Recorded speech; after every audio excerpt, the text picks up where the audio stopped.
July 5 മത്തായിയുടെ വിശുദ്ധ സുവിശേഷത്തിൽ നിന്നുള്ള വായന.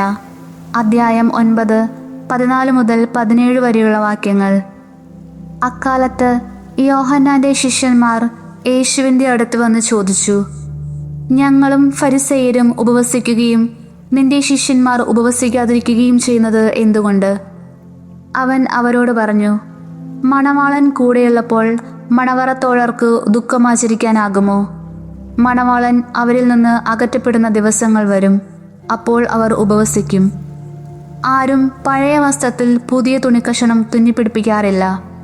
അങ്ങനെ ചെയ്താൽ തയ്ച്ചു ചേർത്ത തുണിക്കഷണം വസ്ത്രത്തിൽ നിന്ന് കീറിപ്പോരുകയും കീറൽ വലുതാവുകയും ചെയ്യും. ആരും പുതിയ വീഞ്ഞ് പഴയ തോൽക്കുടങ്ങളിൽ ഒഴിച്ചു വയ്ക്കാറില്ല. അങ്ങനെ ചെയ്താൽ തോൽക്കുടങ്ങൾ പൊട്ടി വീഞ്ഞ് ഒഴുകിപ്പോവുകയും കുടങ്ങൾ നഷ്ടപ്പെടുകയും ചെയ്യും. അതിനാൽ പുതിയ വീഞ്ഞ് പുതിയ തോൽക്കുടങ്ങളിലാണ് ഒഴിച്ചു വയ്ക്കുക.